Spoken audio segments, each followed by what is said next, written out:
Hello and welcome. Today we will discuss whether technology in universities is a good opportunity or not. Four aspects of this new way of learning will be discussed. First, we will ask ourselves what are the pros and cons of e-learning. Then we will do the same about teamworking, easy access to huge databases, and interactions online. Stay tuned because it's about to start right off with e-learning.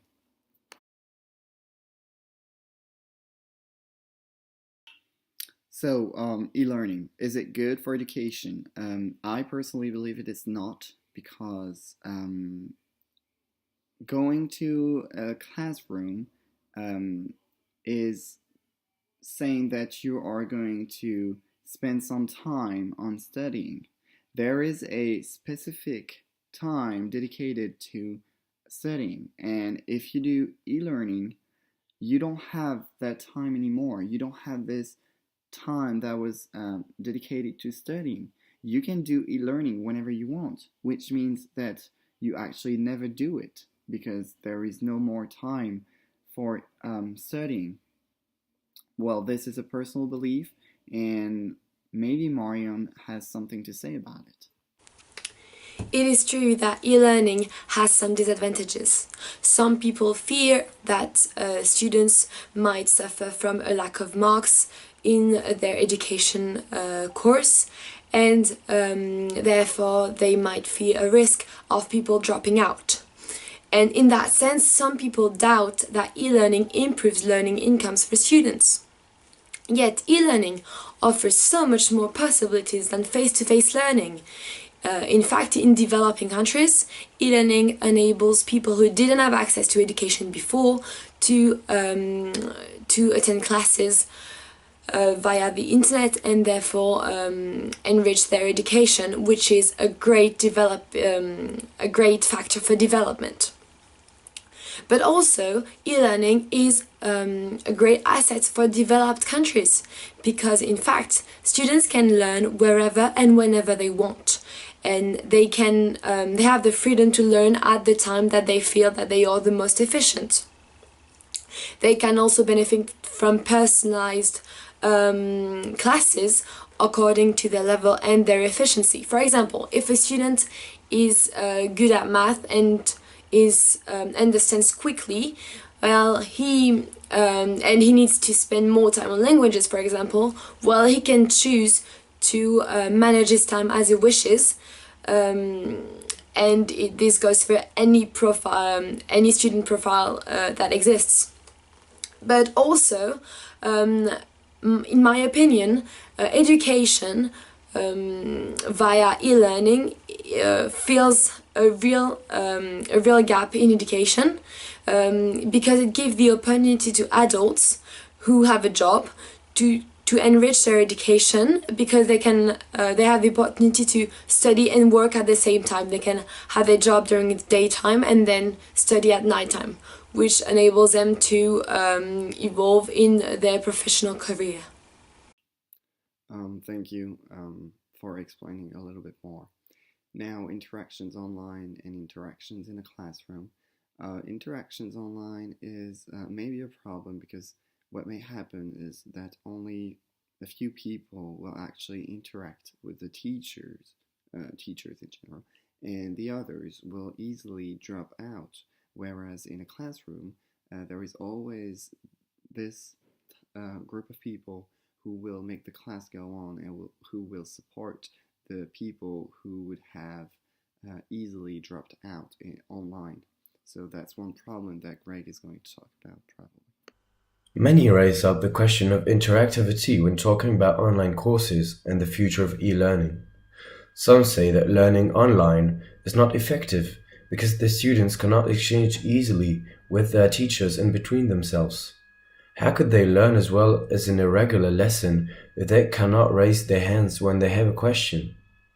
Without immediate feedback, how can professors know if their explanations are clear enough and understood?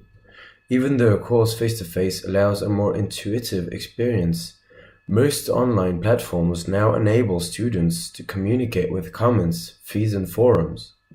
Let us not forget that for the moment, MOOCs are supposed to complete a lesson and not stand on their own.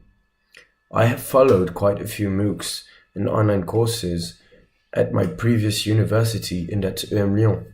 And when I had problems to understand a specific point, I just had to ask the friend sitting next to me in the cafeteria or call a friend and ask for explanations. What about plagiarism? Of course, the risk of plagiarism is high with online material. The information is very easy to access and to copy, but the same can be said for regular work that has to be handed by hand. Plagiarism didn't appear with the arrival of online courses, it only got amplified by the use of internet. Students can plagiarize for homework that have to be handed, but they cannot do so if the understanding of the course is measured during a classic exam in a classroom. The huge advantage of e-learning is that it provides a link to people from different countries and gives them an easy way to communicate and share vast amounts of knowledge. For example, the app Quora, where the users can ask and answer questions, is a huge platform where culture and profession mix. The variety of people using the app is simply amazing.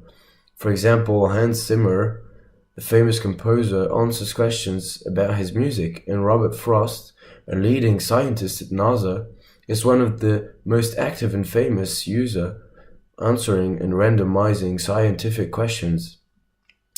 Online courses are also very effective at creating interaction between professionals and beginners. Famous photographers have uploaded some photography lessons online that everyone can access. Interaction might sometimes be restricted, but they are always welcome compared to no interactions at all. Students from developing countries can access courses from Ivy League universities they could never access and even less afford with a regular learning program.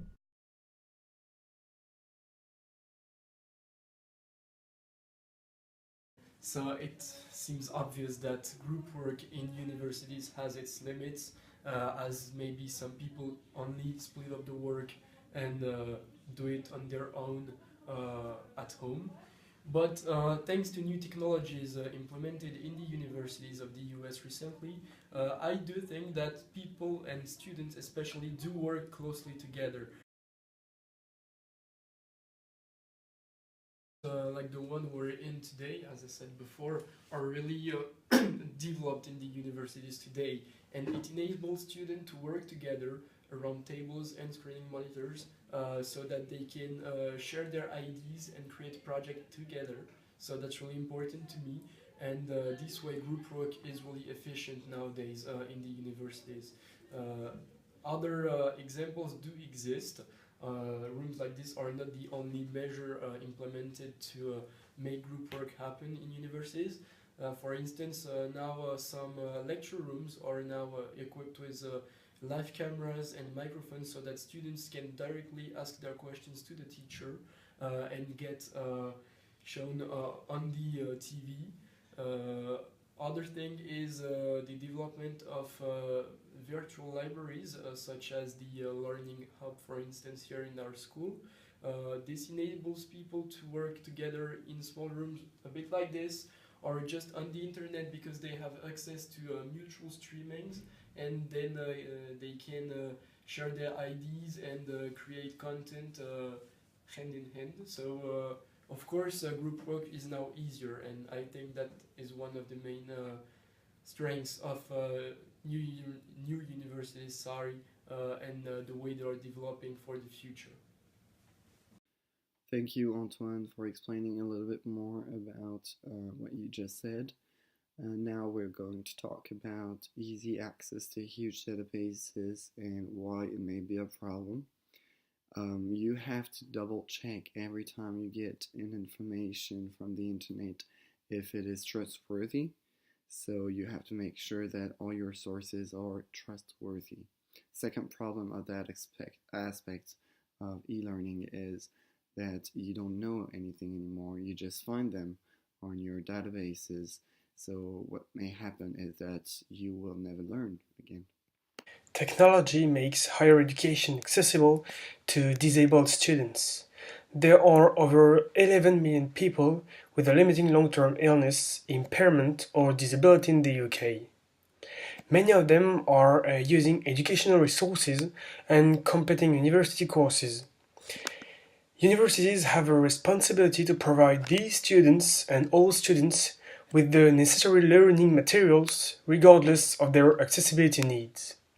It is here, in the place where educational resources and students with disabilities intersect, that technology has a vital role to play.